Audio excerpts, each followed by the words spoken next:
presente curso. Reitero mi agradecimiento por la convocatoria a Audiópolis, que cada vez se va haciendo más frecuente. Y nada, uno encantado de poder participar. Y bueno, vamos a dar inicio al tema que nos convoca, que como más o menos ya adelantaste, estimado Reader, es acerca de la prescripción adquisitiva de dominio. De hecho, no vamos a abordar este tema desde un concepto, desde un enfoque teórico, abstracto.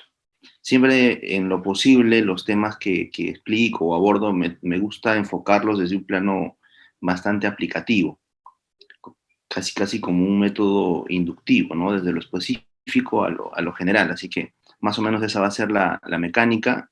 Y si los participantes tienen preguntas, desde luego bienvenidos, que lo hagan en cualquier momento para un poco ir seguramente haciendo precisiones o algunas aclaraciones para de esa manera sacarle el máximo provecho posible a un tema del derecho civil bastante importante.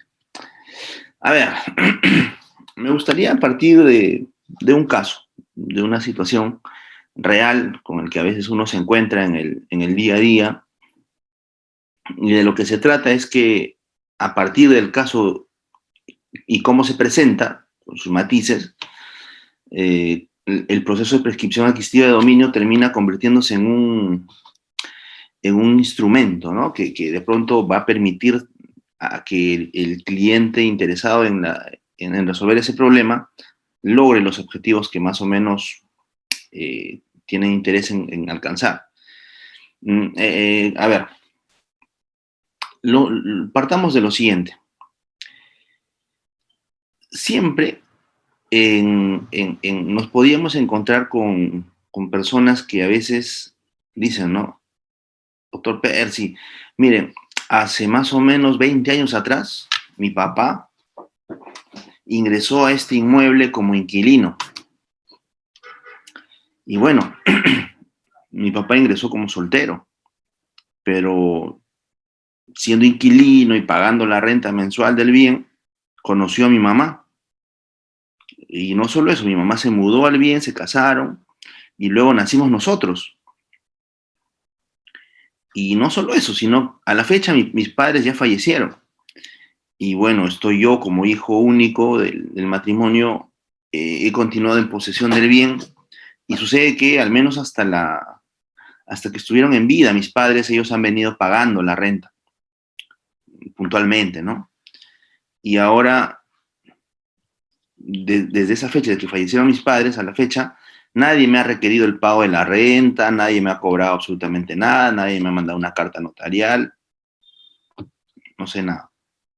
Y bueno, a mí me han comentado por ahí que existe un proceso que se llama prescripción y que puede permitirme que de pronto yo pueda ser declarado propietario de este bien. Por ejemplo, ese es un caso recurrente, donde los padres en su momento ingresaron al bien como inquilinos, es posible que exista un contrato de arrendamiento firmado, es posible que existan medios probatorios para acreditar que los padres cuando estaban vivos pagaban la renta, es posible acreditar que en determinado momento se dejó de pagar la renta y bueno, fallecieron los padres y quienes continuaron en posesión fueron los hijos. Hay una primera cuestión, por ejemplo, a tener que analizar. Y es un tema polémico y no hay una jurisprudencia vinculante que haya resuelto este tema. Y como siempre en la jurisprudencia nuestra, eh, mientras no haya un precedente vinculante establecido a través de un pleno casatorio civil, los jueces, dentro de la autonomía que tienen, van a interpretar en uno u otro sentido la norma pertinente. ¿Cuál es esa cuestión? Que algunos dicen, la posesión de tu padre, tú perfectamente lo puedes heredar. Entonces, en un primer momento, tu papá era poseedor y al fallecer ellos, automáticamente, como parte de la masa sucesoria, así como heredas sus deudas, heredas por ahí la propiedad de un carro, por ejemplo, que está inscrito en registros públicos a nombre de tus padres, como parte de la masa hereditaria estaría también una posesión. un sector de la doctrina y alguna jurisprudencia vamos a encontrar en ese sentido. Pero también vamos a encontrar opiniones en doctrina y en jurisprudencia que dicen lo contrario, que dicen la posesión nunca puede ser transmitida como contenido de la masa hereditaria. ¿Por qué? Porque cuando nos remitimos al Código Civil, en la parte de sucesiones, a revisar lo que comprende la masa hereditaria, que es materia de transmisión entre el causante y el heredero, se hace referencia a bienes, a derechos y a deudas. Es decir, si los papás estando en vida eran propietarios del vehículo de placa tal, marca tal, inscrito en registros públicos. ¿Es un bien? Sí. ¿Los padres tienen su derecho inscrito en registros públicos? Sí. Perfecto, es un derecho inscrito. De propiedad es el derecho de propiedad. ¿Eso es transmitible por sucesión? Sí. Excelente. También los padres tenían una cuenta por cobrar. ¿Por qué? Porque le habían hecho un préstamo de dinero a un familiar y tienen ahí el contrato legalizado, el voucher de la transferencia y todo el cronograma de pago y a la fecha no se ha cancelado. La pregunta, los causantes, los padres, en vida, ¿eran titulares de un derecho de crédito? Sí. ¿Eso es materia de transmisión vía herencia? También, porque el Código Civil en la parte de sucesiones dice que por la sucesión no solamente se transmite bienes, o sea, derechos reales sobre bienes, sino también derecho de créditos. Entonces, a creencias o derechos reales. Pero también, te dice, las deudas. Ah, los padres también le debían un dinerito al banco por ahí. Ah, perfecto. También vas a heredar una deuda. Y ahí surge la controversia, ¿no? La cuestión en controversia. Mi papá también era poseedor de un predio, un terreno. Tenía un local, tenía un depósito, un almacén. O inclusive el mismo departamento donde vivía, él era poseedor nomás. Y ahí surge la controversia porque dice, la posesión como tal no es un derecho de crédito, no es una cuenta por cobrar que tenían los padres, tampoco es una deuda, evidentemente. Y ahí entra la controversia en específico. Oye, pero sí es un derecho, porque dentro del Código Civil, dentro de los derechos reales, se regula la propiedad, la copropiedad, el usufructo, el uso, y también está la posesión. Y claro, la posesión es un derecho. Ahí hay que analizar así un poco con pinzas, ¿no? ¿Por qué? Porque,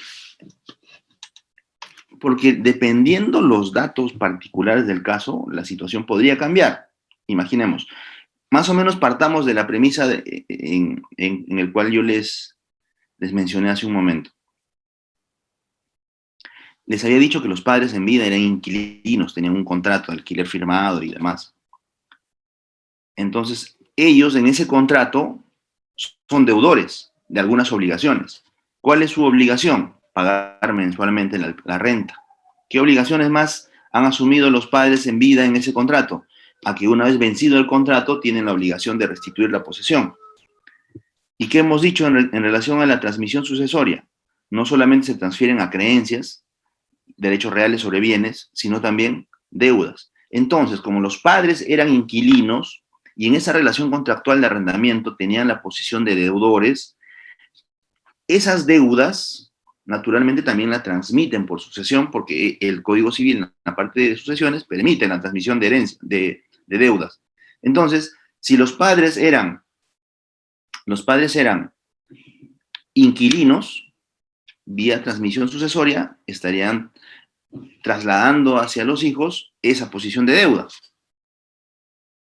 Y naturalmente ahí podríamos decir que sí, la posesión como contenido de una obligación ha sido transmitido a los herederos. Ahí, digamos, no estaría la controversia. La controversia pasa cuando los padres en vida han sido poseedores del bien, pero no a título de arrendatarios. no a título de inquilinos. Es decir, en algún momento los padres ingresaron al bien y progresivamente con el paso del tiempo han ido consolidando su posesión en el bien. Y ya teniendo la condición de poseedores, no sé, 5 años después, 6 años después, fallecen. Ahí está la cuestión en controversia, porque los herederos van a sentir, van a tener la sensación natural de que si mi padre ha venido poseyendo ese bien por más de 6 años sin título alguno, ellos consolidaron esa posesión, pareciera que yo como heredero tengo derecho a esa posesión que él había consolidado en ese lapso de tiempo. Entonces, algún sector en la doctrina lo que dice es, sí, puede hablarse de un derecho que sea, o sea, la posesión en ese caso en particular llega a ser un derecho, y sí, puede ser materia de transmisión por sucesión. Pero, ¿por qué? Porque los padres, al haber consolidado la posesión por 6 años, ya generan un derecho expectaticio. ¿Cuál es ese derecho expectaticio? A que en unos añitos más van a iniciar su proceso de prescripción adquisitiva de dominio y van a ser declarados propietarios del bien. Entonces, es un derecho en formación, en proyección, y mientras más plazo transcurra, más cerca estamos a que se haga realidad ese derecho expectaticio. Entonces, desde esa perspectiva, perfectamente se puede sostener, no hay problema. Los padres ya tenían un derecho expectaticio. Al fallecer, ese derecho expectaticio, como parte de un derecho potencial de derechos reales respecto al bien, porque ¿cuál sería el derecho real en potencia? El de propiedad, que va a ser declarado al cumplirse el plazo, vía prescripción adquisitiva de dominio. Entonces, los herederos pueden decir perfectamente, vía transmisión sucesoria, yo adquiero ese derecho de posesión todavía en formación, como expectaticio. Ya, ese es un enfoque. El otro enfoque con el cual se van a encontrar en la jurisprudencia es, no, para nada. Esa tesis es absurda. ¿Por qué? Señores, porque la posesión es una cuestión de hecho. O sea, tiene que darse en los hechos. El día en que deje de darse en los hechos, deja de llamarse posesión. ¿Cómo así? Es decir, si los padres fallecen, ahí se acaba la posesión que ellos han venido ejerciendo. Porque la posesión es una cuestión de hecho. Los padres tuvieron que estar en control, en uso y disfrute del bien, sin ser propietarios. Por eso, o sea, esa cuestión de hecho, al ser relevante para el derecho, llega a denominarse posesión. Pero el día que fallecen, se acaba. Se acaba esa situación de hecho. Ahora, si el hijo quiere de pronto ser considerado poseedor, él tiene que empezar a consolidar esa posesión a título individual, personal, con autonomía y con independencia. A partir de ahí empezará entonces un nuevo ciclo de la posesión, un nuevo inicio. Entonces ahí entramos en controversias porque algunos van a sostener, no, cuando fallecen los padres se genera un derecho expectaticio de propiedad vía prescripción. Al fallecer, vía transmisión sucesoria, los hijos adquieren este derecho en expectaticio y ellos completan la posesión que faltaba, se quedaron en 7, completan los 3, prescripción adquisitiva de dominio. El mismo caso, en otro juez va a decir no, la posesión es una cuestión de hecho. ¿Cuándo se acabó? El día en que fallecieron. Entonces tú recién como hijo vienes poseyendo 3 años, te faltan 7 años más, regresa después. Entonces esa es una cuestión en controversia que de pronto lo planteo y les comento que no hay una cuestión definitiva. Van a encontrar autores en ambos sentidos, van a encontrar jurisprudencia en ambos sentidos, y cuando van a litigar con un caso de estos, saben que existe esta contingencia. Y naturalmente, al no existir un precedente vinculante, van a postular una interpretación que más se ajuste a la posición que defienden. Si son abogados del demandante, dirán, señor juez, sí es un derecho expectaticio, ¿no es cierto? Y hay transmisión sucesoria y el heredero, ya, es más, el Código Civil dice que se puede adicionar los plazos del que cuando hay una posesión anterior, el nuevo poseedor puede adicionar su plazo posesorio al anterior. Y en este caso, al haber transmisión, sumas tú 3 años y completas. Pero también va a encontrarse con la otra tesis de que, porque tú también puedes ser abogado, en este caso ya no del demandante que quiere prescribir, sino te contrata el propietario para defenderlo en el proceso, para que se caiga ese proceso de prescripción. Y naturalmente,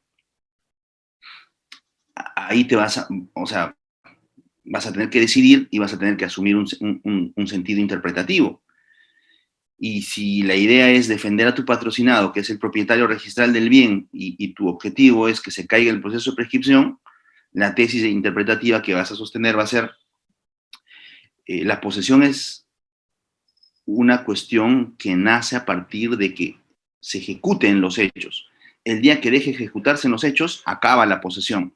Y si viene otro y empieza a ocupar el bien, a usar y disfrutar, acaba de nacer una nueva posesión. Y desde ahí empieza a contar desde 1, 2, 3, 4 hasta los 10 años. Y alguien me puede decir, pero Percy, entonces, ¿por qué el Código Civil dice que el nuevo poseedor puede adicionar el plazo posesorio del anterior? Eso es cuando hay una transferencia de posesión a través de un acto jurídico intervivos. O sea, el día de hoy yo tengo 7 años en posesión de un bien, estoy vivo y me quiero ir al extranjero, ¿no? Y le digo, vecino, te cedo esta posesión. Mira, tengo 7 años, acá tengo los recibos de luz, agua, predial, arbitrios, servicios de teléfono, tengo todos los recibos en orden. Yo soy posesionario de estos 7 años y tengo todo bien organizado para, dentro de los 10, hacer mi proceso de prescripción adquisitiva de dominio. Hay un derecho expectaticio. Te transfiero esta posesión y págame $15,000. Y con eso yo me voy al extranjero. Ya, hacemos el contrato, legalizamos las firmas y especificamos, ¿no? Todos los recibos que están a mi nombre, todito lo transfiero. Ahora sí estamos en el contexto del artículo que hace referencia a que el nuevo poseedor, al haberse transferido la posesión, puede adicionar su plazo posesorio al que lo transmitió. Ese es el contexto en el cual el artículo pertinente del Código Civil hace referencia a la adición del plazo posesorio. No se pone en el contexto de un tema sucesorio. Pero bueno, entonces, el punto es que la controversia está ahí. Yo no tengo la última palabra para decirles esto es. Ahora, si por último, académicamente, tuviéramos que tomar una decisión, no sé, alguna vez hagamos el supuesto negado de que, no sé, llegamos a ser jueces supremos y estamos sentados en la sala suprema y decimos, el día de hoy tenemos que tomar una decisión. ¿Cuál interpretación es la más conveniente? Entonces, el tema es bastante polémico, pero yo me inclinaría por la tesis de que se trata de un derecho expectaticio. Se trata de un derecho expectaticio en formación.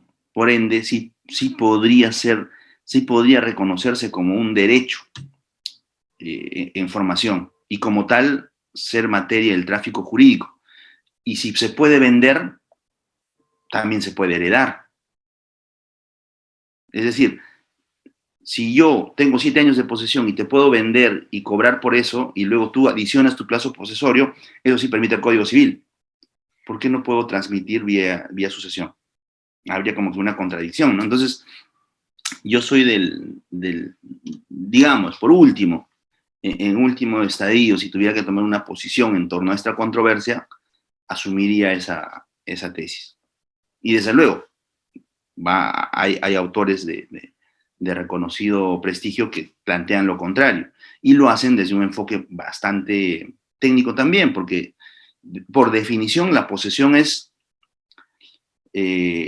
aquel que empieza a usar y disfrutar un bien, y al usar y disfrutar el bien, ese hecho empieza a tener consecuencias jurídicas. Y ahí es donde nace la posesión.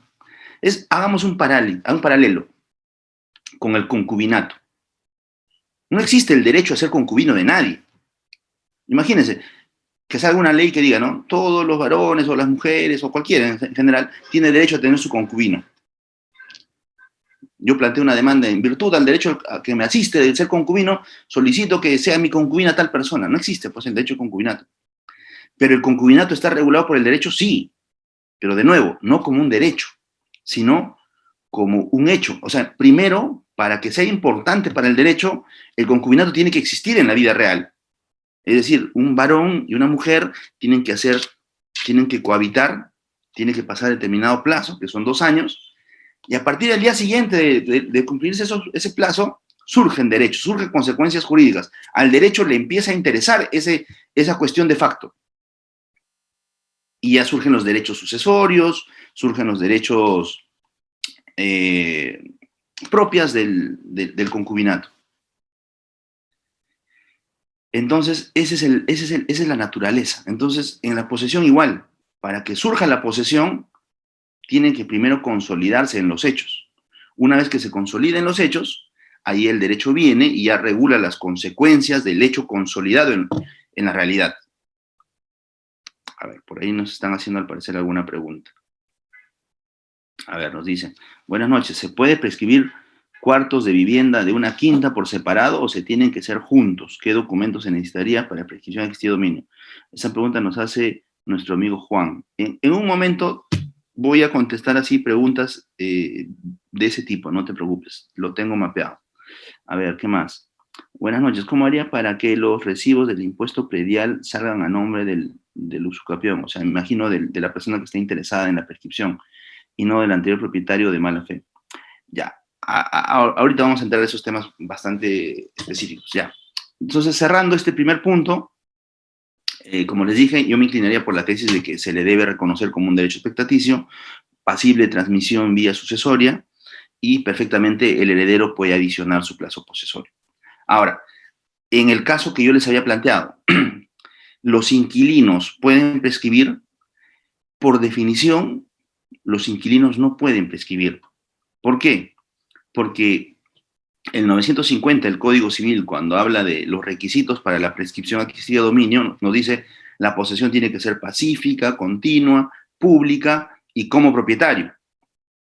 Es decir, para que tú puedas estar habilitado para prescribir un bien, tuviste que ejercer una posesión como propietario. Y la pregunta es, ¿cómo posee una persona como propietario? Con autonomía y plena independencia. ¿Y eso cómo se refleja en los hechos?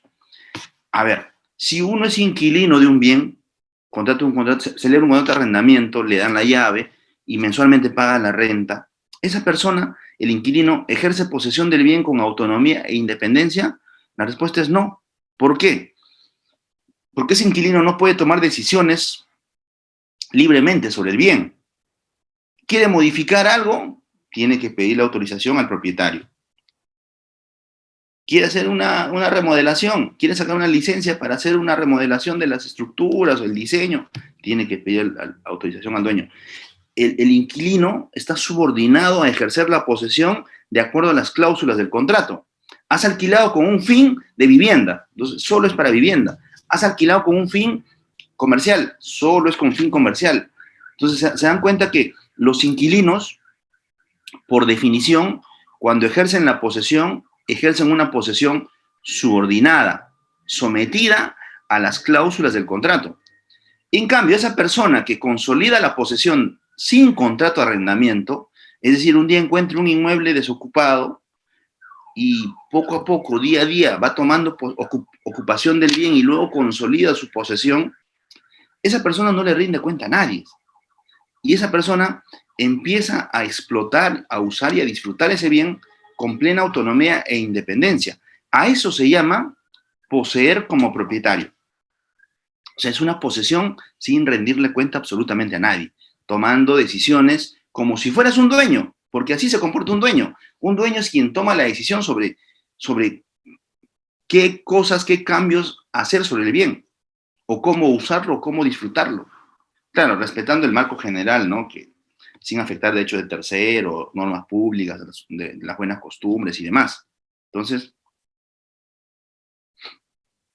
por ese lado, voy sentando dos ideas concretas. Uno, lo que ya expliqué hace un momento, de que la posesión debería asignársele, reconocérsele como un derecho, en caso no se hubiera consolidado la prescripción existido dominio, la posesión como tal, reconocérsele como un derecho expectaticio, en la medida en que cumpla todas las características de la prescripción, naturalmente. Ahora, por otro lado, la segunda idea, los inquilinos, por definición, no pueden prescribir. ¿Por qué? Porque ellos siempre van a ejercer una posesión subordinada, sometida a lo que dice el contrato. Y por definición, uno de los requisitos para la prescripción es tener una posesión como propietario, con autonomía y plena independencia. Entonces, los inquilinos nunca van a poder cumplir ese concepto, ese presupuesto de la prescripción. Entonces, si un inquilino quiere prescribir, oye, pero yo dejé de pagar la renta hace 5 años atrás, hace 10 años atrás, 12 años atrás, no sé, el arrendador se desapareció, se murió, se fue al extranjero, en principio no puedes prescribir. Ah, pero también les tengo que contar qué pasa en la vida real. En la vida real, a veces algunos inquilinos efectivamente dejaron de pagar el alquiler hace 15 años, 20 años, y bueno, falleció el arrendador y no dejó herederos, o de pronto sus herederos están fuera del país. Entonces, existen abogados que hacen lo siguiente, ¿no? Interponen la demanda de prescripción adquisitiva de dominio y claro, en ninguna línea de la demanda dicen ingresé a ocupar el bien como inquilino, porque el Código Procesal Civil, en relación a los requisitos de la demanda de prescripción adquisitiva de dominio, te exige que en la demanda señales cómo obtuviste la posesión del bien. Y si tú, al cumplir ese requisito en la demanda, dices, yo ingresé a ocupar este bien en el año 95, siendo inquilino de su propietario, de aquel entonces, prácticamente tú como demandante te estás haciendo ¿no es cierto? Tú solito desde tu demanda le estás diciendo, señor juez, declara improcedente mi demanda. Entonces, el Código Procesal Civil exige que tú señales en la demanda cómo obtuviste la posesión. Por eso les digo, algunos abogados, cuando viene el cliente, le dicen, yo he sido inquilino hace varios años atrás, le dicen, tú como inquilino no puedes prescribir. No, es imposible, no se puede, porque tú has ejercido una posesión subordinada y sometida a tu arrendador. Ya. Otro abogados le dicen, no te preocupes. Vamos a decir que tú ingresaste al bien sin ser inquilino, tú ingresaste al bien por tu cuenta. Y ya vemos en el proceso como nadie se va a personar, nadie se va a poner, vamos a hacer un edicto, se va a declarar rebelde a los demandados, o se va a publicar el edicto, se va a nombrar al curador procesal. El curador procesal no sabe cómo, no tiene los contratos de arrendamiento, no tiene los vouchers. Entonces, de esa manera, en la práctica, a veces, que no está bien, los inquilinos sí terminan siendo declarados propietarios por prescripción, pero es por fallas del sistema, ¿no? Ahí se dan cuenta, hay un vacío. Entonces, cuando hay un vacío, ¿qué hacen algunos abogados? Precisamente le encuentran el vacío y dicen, no te preocupes, vamos a presentar la demanda y vamos a controlar que el demandado, ninguno heredero o del titular registral, se aparezca en el proceso, porque si no, alguno de ellos se opone y dice al juez, mira, acá, no, él ha sido inquilino, ingresó como inquilino, acá está su contrato de arrendamiento. Inclusive en algunos casos, no ingresó como inquilino, ingresó como vigilante.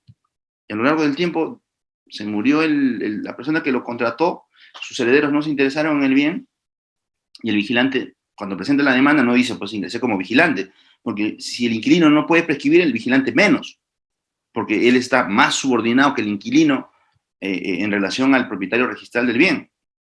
Entonces, pero en la práctica, por fallas de mecanismos de control de ese aspecto, pueden cruzarse con casos en los cuales ex inquilinos o vigilantes llegan a ser declarados propietarios de bienes cuando no deberían. Ahora, también es cierto una cuestión en doctrina. En algún momento también se pusieron, en la doctrina se pusieron a reflexionar sobre estos casos, ¿no? Oye, ¿y qué pasa si de pronto, mira, yo ingresé como inquilino en el año 80 del bien, tengo mi contrato de arrendamiento, pagué la renta hasta el año 90, 10 años. Pero el año 91 se desapareció mi arrendador, no sé nada. Simplemente se fue al extranjero y hasta ahora no sé nada. 92, 93, ya estamos 2000. No aparece por ningún lado. Desde esa fecha, hasta el último año de los 90 he pagado el alquiler. Todo del 90 al 2000 no pagué nada. Del 2000 al 2020 no pagué nada. Estamos en 2022. Ya tengo como 30 y tantos años de posesión. 10 años pagué el alquiler, pero 20 nada. Y prácticamente en el tiempo, yo como inquilino ya no estoy subordinado ni sometido. Poco a poco me he ido como que eh, haciéndome cada vez más autónomo, más independiente. En los 10 primeros años de arrendamiento, yo todo le pedía permiso al propietario, pero a partir de ahí, desde que se desapareció, a falta de su ausencia y su decisión, yo he ido tomando poco a poco y bueno, ahora ya yo me siento un dueño porque ya no le pido permiso a nadie, yo tomo decisiones sobre el bien. Entonces, en algún momento en la doctrina se preguntaron, oye, ¿y es justo negársele a los inquilinos a que puedan prescribir un bien por el concepto de que siempre están subordinados, cuando en la práctica, por la naturaleza del caso en particular, el inquilino puede en algún momento rebelarse de esa subordinación y lograr tener plena independencia? Sí, pues se hicieron una reflexión y ahí surge la teoría de la interversión del título. Así se llama, teoría de la interversión, con V. Esa teoría de la interversión del título lo que dice es como los laboralistas. Nuestros amigos laboralistas, ¿qué dicen? No, a mí me contrataron por locación de servicios, pero me dieron uniforme, me dieron un horario, me pagan, me dan órdenes. Ah, ya no es locación de servicios, pues. Primacía de la realidad. Por primacía de la realidad, ¿qué pasa? Ya es un contrato, eso es un contrato laboral. El contrato de locación de servicios se ha desnaturalizado, eso dicen los laboralistas. Traslademos el mismo razonamiento. El inquilino ingresó como tal, es un posesionario subordinado y sometido, no tiene autonomía e independencia, es decir, no puede llegar a ser un poseedor como propietario. Así ingresó, pero se desaparece el propietario varios años y el inquilino ha ido tomando confianza, agarrando autonomía, independencia y ya no le rinde cuenta a nadie y ya pasaron 20, 30 años. Entonces la teoría de la interversión del título lo que dice es, excepcionalmente, los inquilinos y los vigilantes podrían en determinado momento desnaturalizar su contrato, desnaturalizar su situación jurídica y evolucionar. Ya no ser personas subordinadas al propietario registral, sino lograr independencia y autonomía en su posesión, pero no de la noche a la mañana, sino progresivamente, de menos a más. Y para eso tiene que transcurrir razonablemente pues 20 años, 30 años, que más o menos sí justifica un periodo de tiempo donde el cual el vigilante o el inquilino consolidan esa plena autonomía e independencia de la conducta inicial que tenían como poseedores subordinados y sometidos. Entonces, a manera de conclusión, la regla general es que los inquilinos no están impedidos de prescribir con el pie de página de que las fallas del sistema, o sea, la ausencia de control en el sistema procesal permite que en algunos casos los inquilinos prescriban los bienes sin decir que son inquilinos, igual que los vigilantes. Pero eso es por fallas del sistema, no porque la ley lo permita. Y segundo, excepcionalmente sí se podría, pero diciendo la verdad, ¿no? Ingresé como inquilino, ingresé como vigilante, pero en virtud a la teoría de la interversión del título, solicito que se me declare propietario, y ahí digo, no, porque progresivamente, por el transcurso de los años, he ido rompiendo con esa subordinación del contrato de arrendamiento y ahora soy un poseedor autónomo, y tan autónomo soy que yo soy el que ha ido tomando decisiones sobre el bien. Entonces, esa es más o menos la explicación que podría darles. Hace un momento me preguntaron, ¿se puede prescribir una parte del bien? La respuesta es sí. No hay una regulación que específicamente diga no puedes prescribir, digamos, una determinada cantidad de metros cuadrados. No hay un límite. Ahora, eso tampoco quiere decir que yo puedo prescribir un metro cuadrado por un metro cuadrado, ¿no? Sería, hagamos la interpretación de la figura. ¿Cuál es la razón de ser de la prescripción? Se supone que es de un dominio de facto de hecho sobre el bien por la explotación, por el uso y el tiempo que la persona tiene sobre ese bien, se le reconozca ese derecho a ser declarado propietario. Entonces, uno, en la medida en que el bien económico, o sea, se pueda justificar económicamente el uso, el disfrute, en circunstancias normales, puedes prescribir perfectamente 10 metros cuadrados, 20 metros cuadrados, 50 metros cuadrados. Exagerando, 3 metros cuadrados por 3 metros se podrá prescribir, pero uno dirá, pero si, ¿quién usa y disfruta un área de terreno así? Claro, para vivienda tal vez no, pero esa persona ha ejercido, ha tenido un kiosco en ese pedazo de terreno durante 30 años, todo el mundo lo conoce. Perfecto. Mientras mientras económicamente es justificable la explotación del bien, se acepta el área que permita la explotación económica del bien. Claro, 1 metro cuadrado por 1 metro cuadrado para una explotación económica no te sirve, pues, ¿no? Pero si de pronto es un área, pues va a depender de cada caso en particular. No hay un límite mínimo ni un límite máximo. Ahora, por ahí también me preguntaron, dicen, doctor, si los posesionarios tienen más de 50 años en el local y al verificar en SUNAT figura que está en manos de COFOPRI, los posesionarios ya tienen más de 50 años en el local y al verificar en SUNAT figura que está en manos de COFOPRI, ¿cuál sería la forma para obtener la propiedad a nombre del posesionario, por favor? A ver, Claudia nos hace una pregunta interesante y que también pasa en la vida real y pasa cada rato. ¿Por qué? Porque ustedes bien saben que hay un montón de mafias traficantes de terrenos. Y a veces estas organizaciones criminales, porque de hecho para tener esa capacidad lo son, están organizados, ¿no? Hay funcionarios públicos vinculados en la red, hay abogados, hay notarios, hay trabajadores de registros públicos que ayudan a que se den estas cosas. A ver, les cuento un caso real. Imagínense, ¿eh? El terreno está ubicado aquí en el sur de Lima, no tan lejos. Y efectivamente, miren, eran una pareja de esposos, casados. Y bueno, pues, o sea, ese inmueble tenía piscina, tenía ambientes, digamos, de un acabado de valor considerable. En conclusión, era una casa de playa. Y hoy por hoy vale bastante dinero. El tema es que los esposos, a lo largo de los años, allá lo compraron por el año 80 más o menos a sus propietarios, que eran unos estadounidenses, pero que ya en la actualidad ya casi ni viven, ya están fuera del país o ya habrán fallecido, sabe Dios.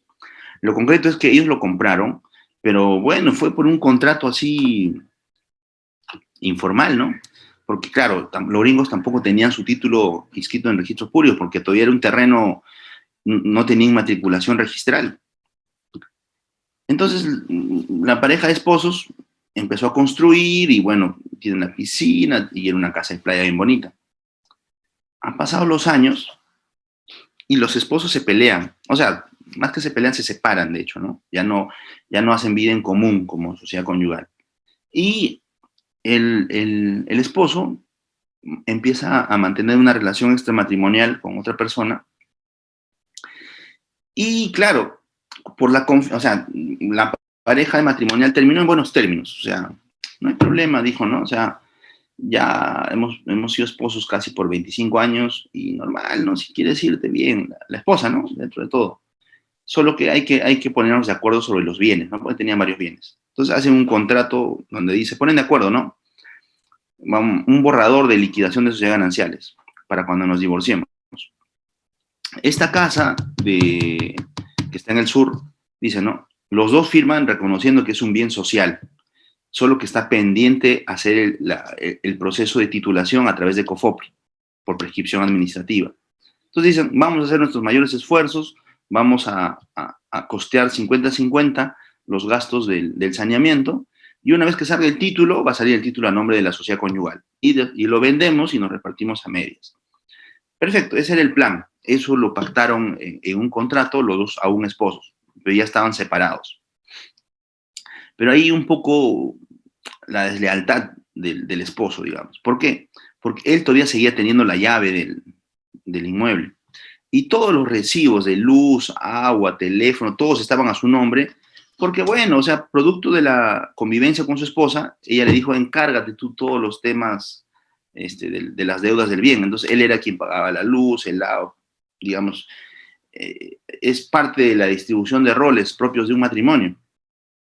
Entonces, durante 20 años, todos los recibos de luz, agua, teléfono, predial, arbitrios, salían al nombre del esposo, porque ese fue el acuerdo que llegó con su esposa. ¿Y cómo fue posible inscribir en registros públicos, perdón, en los registros municipales para el predial y arbitrios? Tú vas a la municipalidad y le dices, yo estoy en posesión de este bien y quiero pagar el predial y arbitrios, y haces un procedimiento administrativo para tal efecto. Ellos vienen, inspeccionan, verifican, constatan, a la municipalidad le interesa recaudar impuestos, predial y arbitrios. Si tú quieres pagar, excelente, van, te hacen la inspección y como posesionario te generan tus recibos por arbitrios al menos, tal vez no por predial, pero al menos por arbitrios. Entonces, todos los recibos por 20 años estaban a nombre del esposo, pero se entiende que el bien es de naturaleza social. Y bueno, el esposo, como tenía todos los recibos a su nombre, ¿qué hace? Inicia un proceso de prescripción adquisitiva de dominio en COFOPRI. Y es más, ¿qué hace? Hace un contrato de transferencia de posesión. Él le transfiere la posesión de esos 20 años con todos los recibos de luz, agua, teléfono y arbitrios. ¿A quién? A su cuñada de facto. Es decir, ni siquiera su cuñada, es a la hermana menor de su actual pareja. Y la hermana menor de su actual pareja, bueno, ya no, como parte de una nueva familia, acepta el contrato de transferencia de posesión, simulan como que ella le estuviera pagando con un cheque de gerencia, ¿no? Y bueno, el contrato legalizado está ahí, y con ese contrato legalizado, la hermana menor de la nueva pareja del esposo toca la puerta de COFOPRI, yo soy posesionaria de ese terreno y quiero prescribir. Bueno, COFOPRI dice, presente tu expediente, todos los requisitos, posesión pacífica, pública, continua, y COFOPRI va a hacer las inspecciones, ¿no? Va a ir a verificar que efectivamente seas posesionaria. Y les voy a contar la verdad de cómo funciona el sistema de COFOPRI en algunos casos. No siempre, no es la regla, pero pasa en la vida real. La hermana menor le da una carta poder al esposo para que cuando vayan a hacer la inspección al inmueble y levanten el acta, quien le reciba sea el esposo.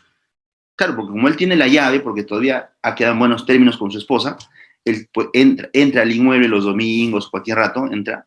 Entonces, como ya la hermana menor de su nueva pareja está haciendo el trámite de prescripción en COFOPRI, programan inspección y le dicen, avísame el día que vas a ir. Pues se supone que esa inspección no se avisa, es sin avisar, de forma inesperada.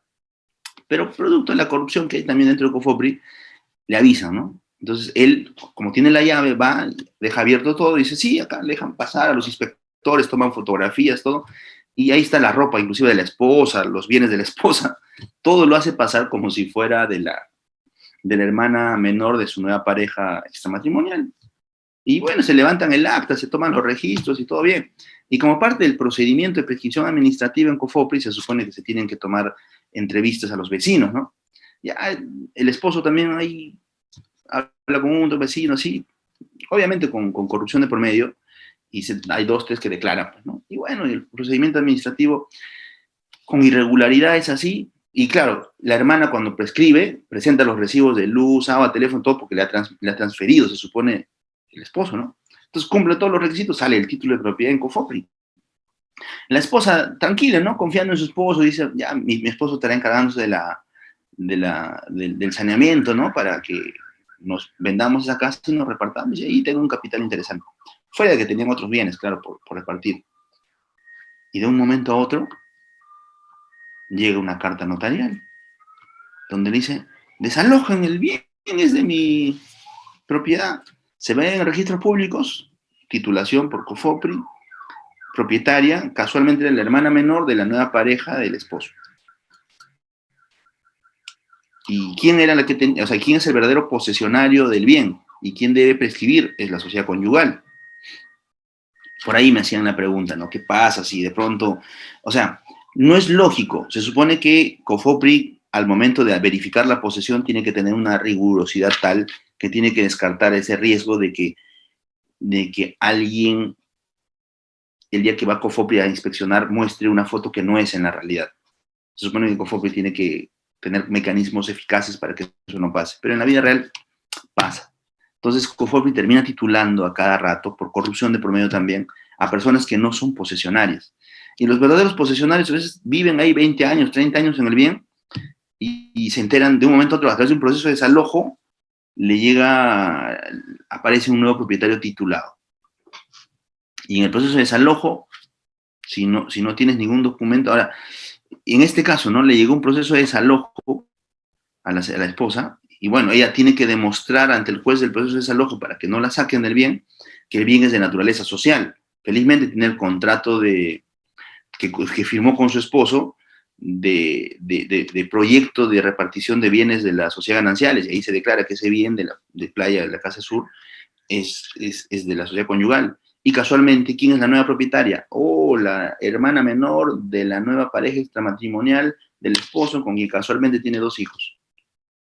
Entonces esto es ha maniobrado el esposo de tal manera que desconozca la naturaleza social del bien. Entonces, por un lado se hace la demanda de nulidad de acto jurídico para declarar la nulidad de todo ese procedimiento administrativo de la prescripción irregular, ¿cierto? Del contrato de compra, de transferencia de posesión que hizo el esposo a favor de la hermana menor de su nueva pareja. Eso es un proceso de nulidad. Y en paralelo, en el proceso de desalojo, se plantea la defensa con el contrato legalizado de proyecto de repartición de los bienes sociales, más el cargo y la copia de la demanda de nulidad de acto jurídico, ¿no? Ya, con eso se tiene una expectativa de que el proceso de desalojo no va a prosperar, pero más o menos esa sería la fórmula de cómo afrontar el caso que nos planteaba Claudia Torres. A ver, buenas noches, doctor. ¿Se puede dar prescripción adquisitiva para bienes inmuebles de entidades públicas, como por ejemplo el NACE en liquidación? Ya, los bienes públicos son imprescriptibles, no cabe la prescripción. Pero ahí también hay una cuestión, ¿no?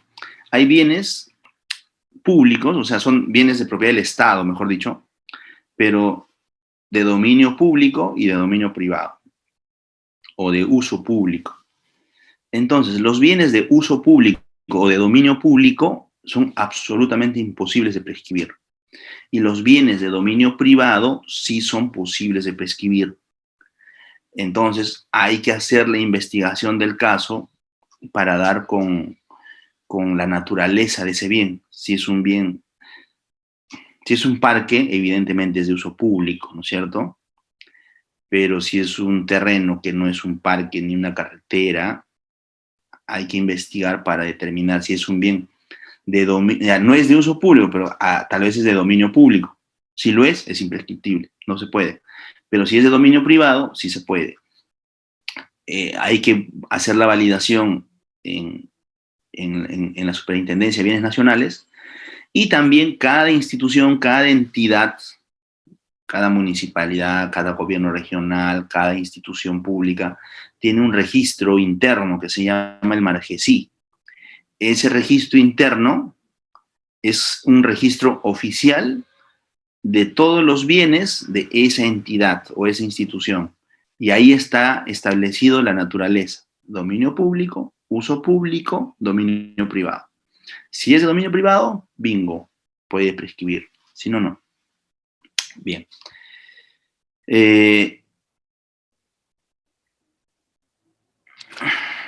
Ahí nos hace una buena pregunta Ramón.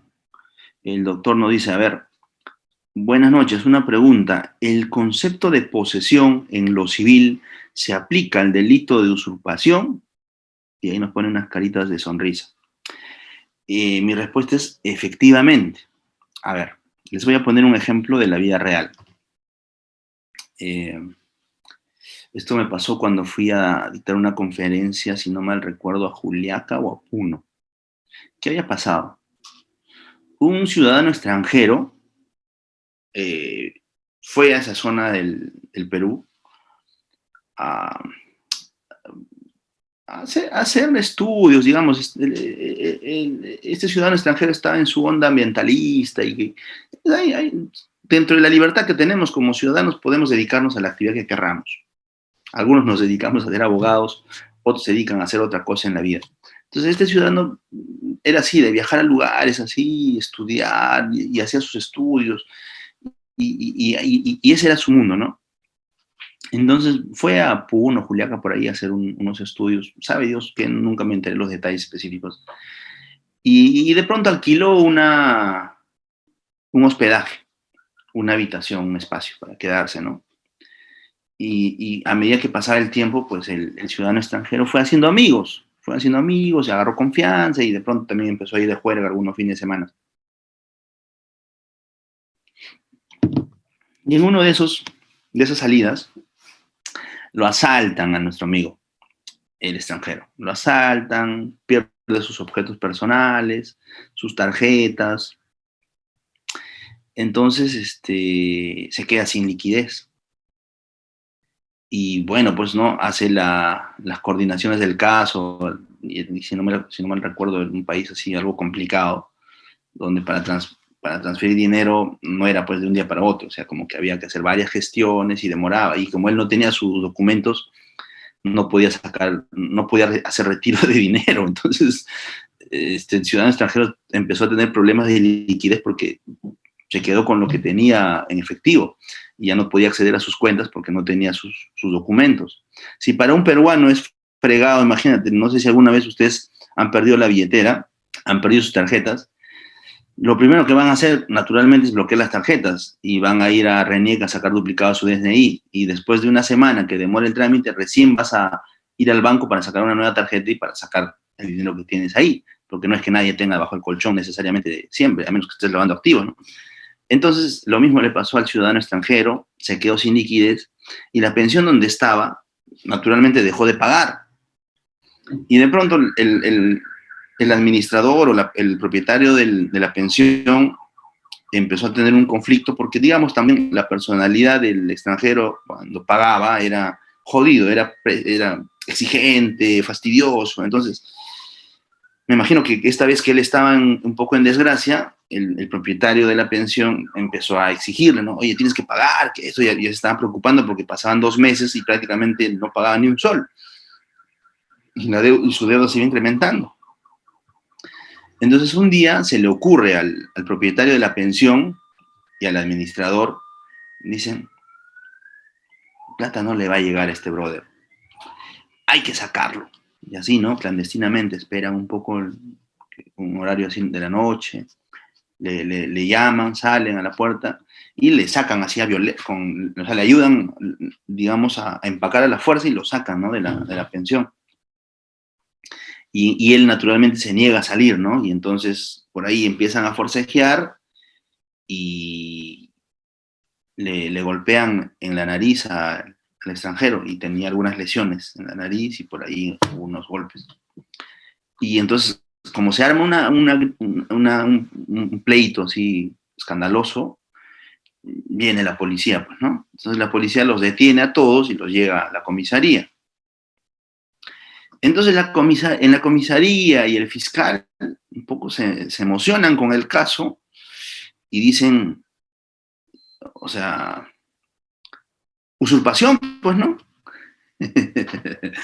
Pues dicen, el ciudadano extranjero está en posesión de la habitación. Y claro, la posesión que él tiene, ya estaba como 10 meses ahí, dos de los cuales, los dos últimos, no estaba pagando, eso sí. Y entonces dicen, como él era posesionario de esa habitación y lo han venido a sacar con violencia, ahí está pues usurpación. Y la pregunta es, no, para que se configure el delito de usurpación, no soy penalista, pero hasta donde me acuerdo, el Código Penal exige que además de que haya violencia, esa violencia se tiene que ejercer contra la persona que es poseedor. Entonces, para que se configure el delito, más allá de que había violencia y lesiones, eso sí estaba aprobado con los certificados médico-legista, se tenía que determinar si el ciudadano extranjero en esa habitación era poseedor o no era poseedor, porque si no era poseedor, no hay usurpación. Habrá lesiones, seguramente, pero usurpación no iba a haber. Y si se determinaba que si era poseedor, sí era delito de usurpación. Entonces el fiscal tuvo que agarrar su libro de derechos reales y repasar el concepto de posesión. ¿Qué es posesión? Y ahí va la respuesta para nuestro amigo Ramos. Evidentemente, el fiscal tiene que asumir el concepto civil de posesión para determinar si había o no había delito en ese caso. Y le doy la respuesta. El ciudadano extranjero no era poseedor. Él era un detentador. ¿Y cuál es la diferencia entre un poseedor y un detentador? El detentador es aquel que ocupa un bien, pero en una categoría inferior a la posesión. Es como cuando tus familiares te vienen a visitar un fin de semana y se quedan en tu casa. Ellos no son posesionarios del bien. O como cuando tú te vas de campamento, te instalas, te quedaste un feriado largo, tú no eres poseedor de ese bien por más que te quedes varios días ahí. Entonces, el detentador de la posesión es aquel que físicamente se encuentra en el bien, puede tener características de uso sobre el bien, pero no llega a ser posesión, porque está supeditada a una situación particular de temporalidad, en este caso está asociado a una vinculación contractual de un servicio de hospedaje. Es un huésped. Entonces su condición es de huésped, no es de poseedor. Entonces, para ser poseedor uno tiene que no solamente estar físicamente sobre el bien, usar, disfrutar el bien y a su vez obtener un provecho económico de ese. O sea, la persona cuando use y disfrute, obtiene un provecho económico de ese uso y disfrute del bien. En cambio, en el concepto del huésped, él paga por un servicio de hospedaje. Entonces, es un detentador. En conclusión, espero con eso haber respondido la pregunta. Pero regresando a lo nuestro, o sea, sin alejarnos un poco de nuestro tema central. Otra idea principal que les puedo dejar en torno al proceso de prescripción adquisitiva de dominio es que no hay proceso de prescripción entre copropietarios o entre coherederos. Yo soy copropietario del 70% de acciones y derechos y la otra persona del 30% de acciones y derechos, pero esa persona nunca se apareció acá. Ya pasaron 20 años. ¿Puedo prescribir? No. Somos 5 hermanos, pero mis hermanos nunca han dicho nada. Yo, desde que se murieron mis papás hace 20 años, 30 años atrás, yo estoy en posesión del bien. ¿Puedo prescribir? No. Los bienes sujetos a copropiedad o sujetos a sucesión indivisa, porque todavía no hay, los herederos no han dividido los bienes de la herencia, y uno de ellos tiene el dominio de la posesión exclusiva del bien, por más años que tengan, no pueden prescribir. Entonces, como les dije, ¿no? La sesión de hoy no iba a ser una clase de prescripción adquisitiva de dominio donde yo les digo, la posesión pacífica consiste en esto, la posesión pública consiste en esto, la posesión continua en esto, porque eso lo leen ustedes a cada rato seguramente, lo pueden, en cualquier libro de derechos reales van a encontrar los conceptos.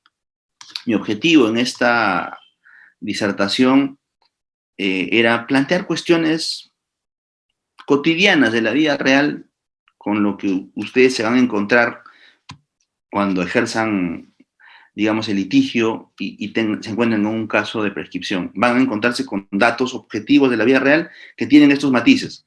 Y ustedes como abogados, al momento de diseñar la estrategia, tienen que tomar una decisión. ¿Hago el proceso de prescripción o no lo hago? Aquí les doy una más, un dato adicional, que también a veces se presenta, ¿no? Dicen, doctor Percy, miren, yo compré ese terreno. Pero lo compré hace años, ¿no? Por el año 80, 85 lo compré. Me acuerdo que yo firmé el contrato de compra-venta. Y en ese momento yo pertenecía a una asociación, porque el terreno matriz le pertenecía a una asociación, entonces yo mensualmente iba y pagaba. Y claro, en ese tiempo no habían pues normas que te obligasen a que todo sea bancarizado. Entonces yo mensualmente salía de mi trabajo, pasaba por el banco, cobraba mi sueldo, un porcentaje, pum, pagaba a la junta directiva. Y en ese tiempo, claro, me hacían mis recibos, pues no así en la mano. Pagaban efectivo y me daban mis recibos. Yo me acuerdo que cancelé el precio de venta. Pero no sé, hace un tiempo tuvimos un incendio en toda la zona y mi contratito de compra-venta se quemó por ahí. Y ahora obtener la comida, no sé ni, es más, no sé ni en qué notaría firmamos, tantos años, doctor. Y claro, o sea, jurídicamente son dueños, son propietarios, porque han celebrado en algún momento su contrato de compra-venta, han cancelado el precio, solo que no tienen cómo acreditarlo. Entonces, ahí podrían iniciarse un proceso de título supletorio, o sea, para que se emita un nuevo título. Sí, pero en este caso, ¿quién era el propietario? Era una asociación que ahorita ya ni existe, ya está quebrado, sabe Dios. ¿Puede hacer un proceso de prescripción adquisitiva de dominio? ¿Ha tenido la posesión durante 30 años? Sí. ¿Pacífica? Sí. ¿Pública? También. Como propietario también. Todos los servicios, todos los recibos están a su nombre. Entonces, haz tu proceso de prescripción adquisitiva de dominio. Pero no falta alguien que diga por ahí, ¿no? Oye, pero él es propietario. O sea, un propietario no puede, a través del proceso de prescripción adquisitiva de dominio, hacer que se le declare propietario cuando ya lo es. O sea, no hay declaración de la propiedad del propietario. Estamos desnaturalizando el proceso de prescripción, porque el proceso de prescripción es para los poseedores que quieren ser propietarios. Nuevamente, hay jurisprudencia de la Corte Suprema que ha establecido, no como precedente vinculante, solo como una línea, digamos, reiterada de interpretación, de que el proceso de prescripción adquisitiva de dominio también le puede permitir a aquellos propietarios del bien a sanear su condición de tales. Porque a veces tienen su contrato de compra-venta, pero tienen problemas técnicos en los planos, en la licencia de construcción, no cuadra. Entonces, quieres hacer tu trámite de inscripción en registros públicos, te observan y no puedes subsanar a veces el levantar las observaciones. O el caso que les planteé, ¿no? No tienes cómo demostrar que eres propietario, hacer tu proceso de título supletorio es prácticamente muy incierto. Entonces, con la prescripción barres con todo. Entonces, la línea interpretativa de la jurisprudencia es, el proceso de prescripción también, entre una de las tantas funciones, permite formalizar, sanear a aquellos que ya son propietarios. Entonces, ahí les dejo otro dato adicional. A ver, por ahí vamos a leer alguna otra pregunta.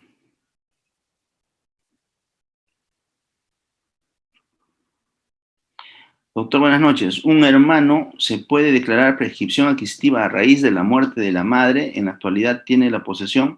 Como les dije, eso no es viable.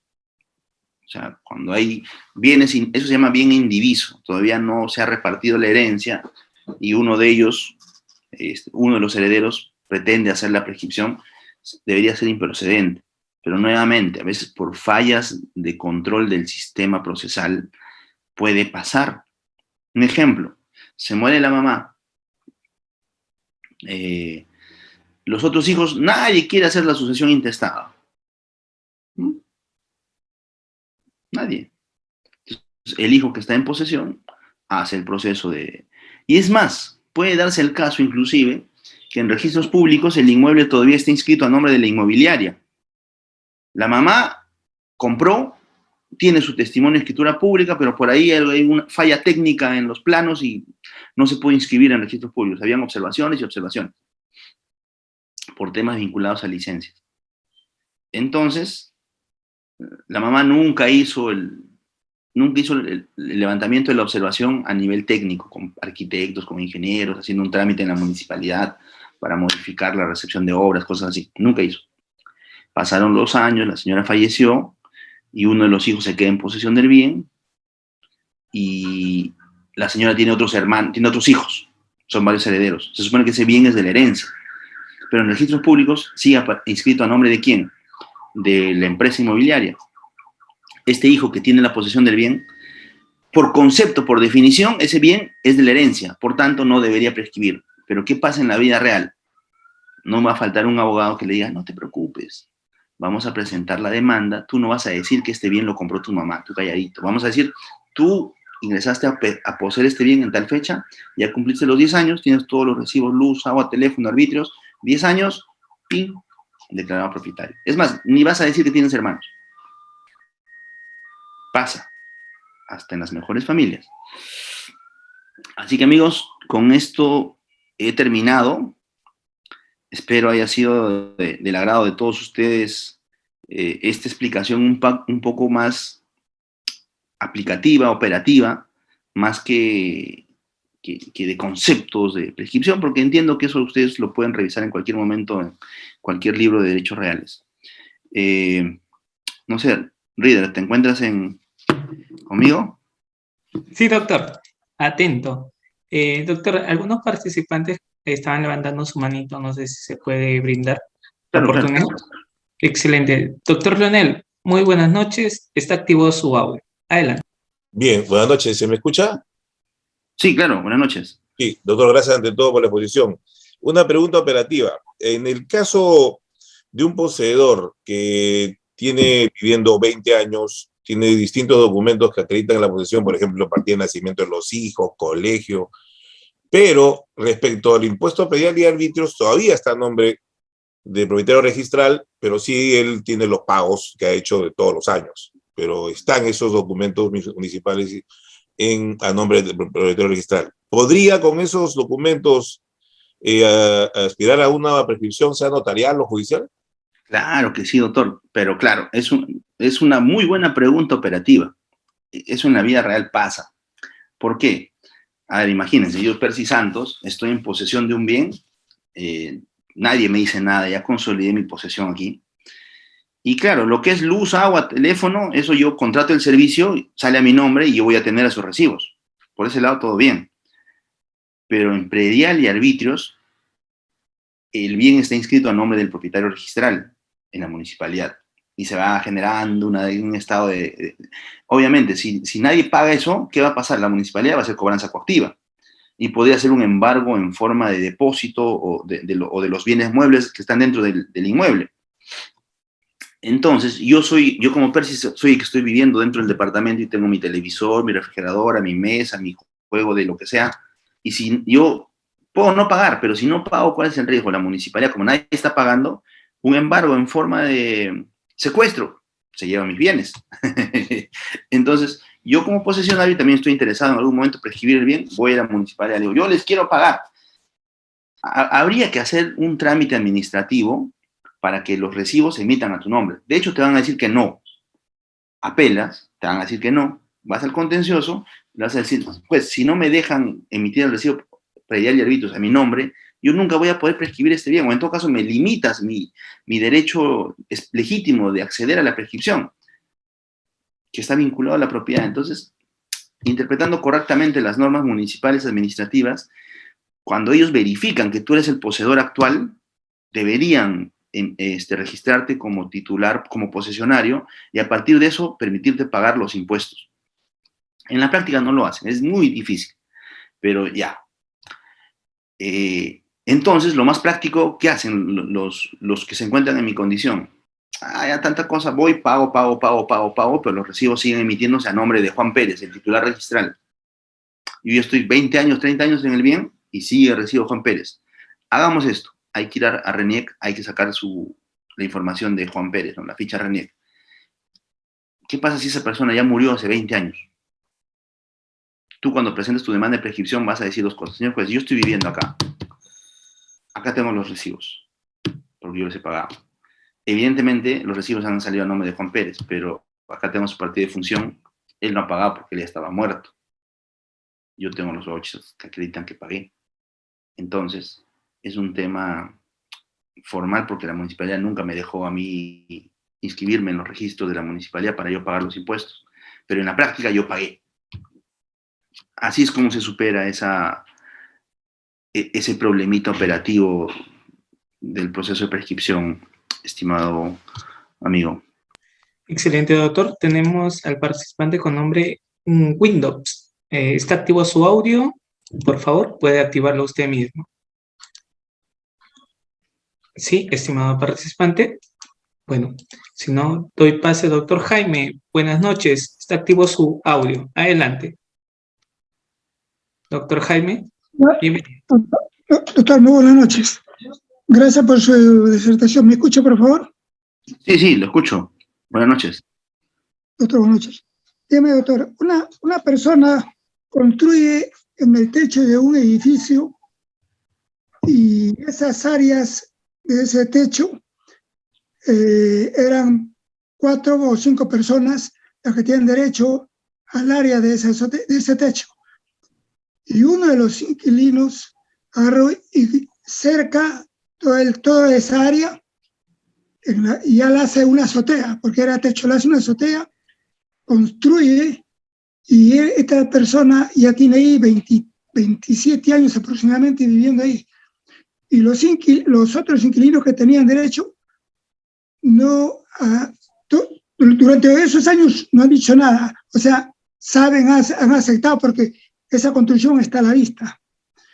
Esta persona puede pedir la prescripción adquisitiva. Perdón, doctor, tengo entendido que en las propiedades horizontales hay ciertas limitaciones.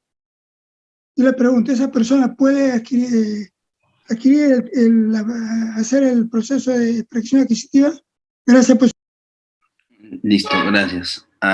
Muy buena pregunta, también operativa. Esas preguntas son las que me encantan.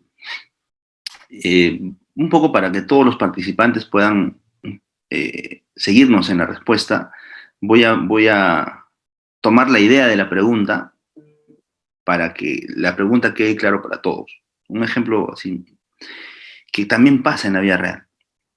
Imagínense, ¿no? Se construye un edificio de 5 pisos. Ya no le llamemos edificio, ya nada más. 5 pisos, para no complicarnos con los números. 5 pisos. Y bueno, pues en primer piso hay un propietario, 2, 3, 4, 5, cada uno tiene su título de propiedad. La pregunta es, ¿los aires a quién le pertenecen? Por definición, a menos que en el reglamento de independización del edificio, o sea, ustedes saben, ¿no? Al inicio es un solo terreno. Luego se saca la licencia de construcción, se presenta el proyecto, se construyen 5 pisos. Una vez que ya está construido, vas a la municipalidad, haces el trámite de conformidad de obra. La municipalidad viene, verifica que lo que has construido es igual a lo que has presentado como tu proyecto en tu licencia de edificación. Luego, hace la conformidad de obra y con eso vas a registros públicos y en registros públicos tramitas la independización. De esa manera se asigna un número de partida registral para cada departamento, para cada piso. Y así surge la propiedad horizontal, donde cada dueño de cada piso va a ser dueño exclusivo de ese departamento, pero todos a su vez en conjunto van a ser copropietarios de las áreas comunes. ¿Cuáles son las áreas comunes? La puerta de ingreso, las escaleras, el ascensor, los ductos de agua, desagüe, etc. Entonces, todos son copropietarios sobre las áreas comunes, pero sobre los departamentos, los pisos son propietarios exclusivos. Eso se llama propiedad horizontal. Entonces, nunca, ahora, digamos que como en el reglamento de independización no se ha hecho una reserva sobre el 6º piso, los aires del 6º piso, por definición, como no se ha hecho la reserva, automáticamente los aires le pertenecen, es un área común más. Si de pronto se construye un piso más, digamos el 6º piso, sería un área común de todos los copropietarios, como si fuera una escalera, como si fuera un ascensor, sería un área común. Y nunca falta, pues, por ahí un inquilino que cada vez llega al 5º piso, al último piso, y como nadie usa el tendal arriba, dicen, bueno, a ver, le pone un ladrito, le hace un cerco, nadie dice nada, otra ronda, y así lo va construyendo y luego lo techa. Ya, entonces, el inmueble ya no tiene 5 pisos, ahora tiene 6. Entonces, por definición, el sexto piso, como no se ha hecho la reserva del caso en el reglamento de independización, sería un área común, sería todos los dueños del primer piso, del segundo, tercero, cuarto, quinto, serían copropietarios. Y como el quinto piso, su inquilino es el que está ocupando ese bien, empieza a generar una posesión. La pregunta del doctor, perdóname, se me fue tu nombre, es ese inquilino que está ocupando el sexto piso, ¿puede prescribir ese sexto piso? El hecho que sea área común, o sea, es en principio, por definición, no es prescribible. ¿Por qué? Porque si tú permites que se prescriba un área común, pucha, después vas a querer prescribir el ascensor, vas a querer prescribir la escalera, vas a querer prescribir áreas comunes, y eso no se puede. Por definición, no se podría. Ahora, si de pronto en el reglamento interno hubieran hecho una reserva como un área exclusiva del sexto piso, ahí la naturaleza del sexto piso ya no sería área común, sería un área exclusiva. Entonces, el inquilino del quinto piso, cuando ha construido el sexto, ha hecho una edificación sobre un área exclusiva. Allí sí sería prescribible. Eso es lo primero. Siempre y cuando, y ahí va el segundo límite, siempre y cuando la regla municipal de zonificación permita esa altura, ¿no? Ponte que solo está permitido construir 5 pisos. No puedes prescribir en un área donde municipalmente está prohibido construir. Y para que ese inquilino construya el sexto piso, ha tenido que sacar una licencia de construcción. Y si ha hecho una construcción sin licencia, eso es pasible de una demolición. Y un juez no puede otorgar la prescripción de ese sexto piso. Pero si la municipalidad, digamos, si está permitido 10 pisos, bueno, ahí la cosa cambia. Entonces hay que analizar todos esos aspectos, pero qué buena pregunta, de verdad. Qué linda pregunta, no pensé que me iba un poco a llevar por el lado inmobiliario. Gracias por la pregunta.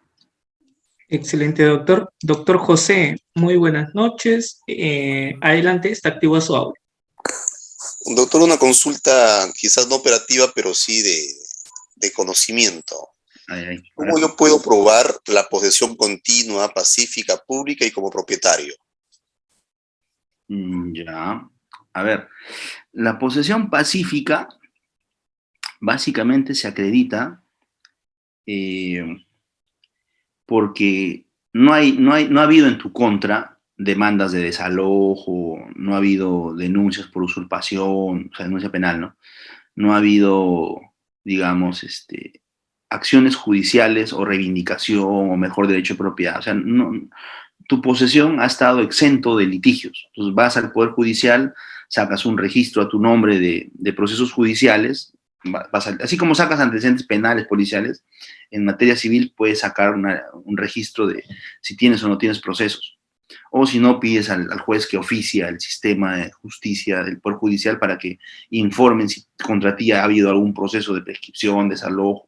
Ya, con eso acreditas que es pacífico. Público. Mira, señor juez, ahí he hecho mis mejores parrilladas, los eventos familiares, bautizos, cumpleaños, todo transmitido con transmisiones en vivo, en Facebook, en TikTok. Ahí sale el inmueble, posesión pública. Continua. Mira, tengo la partida de nacimiento de todos mis hijos, tengo 10 hijos, cada año nacía uno. La partida de cada uno acredita que he tenido posesión durante los 10 años. Todos salen con esa dirección en su partida de nacimiento. Ya vamos con lo público, con el pacífico, con el continuo y con el como propietario. Tienes que probar que nunca has estado subordinada a la voluntad de otro. Yo he hecho las remodelaciones, yo pagué arbitrios, predial, luz, teléfono, como un dueño. Yo me hice responsable de todos los problemas del inmueble. O sea, no solo para lo bueno, también para lo malo. Yo fui quien dio la cara sobre el inmueble. Más o menos esa es la forma, ¿no? De cómo se acredita. Siempre se puede hacer algo más, ya depende de cada caso en particular. Gracias. Excelente, doctor. Doctor Richard, usted nos dice, doctor, y paramos. ¿Está bien, doctor? Sí, yo pienso que, o sea, de hecho, yo por mí encantado de quedarme con ustedes un mayor rato, pero ya tengo que ir a cenar y aparte ya tengo una agenda más o menos organizada. Excelente.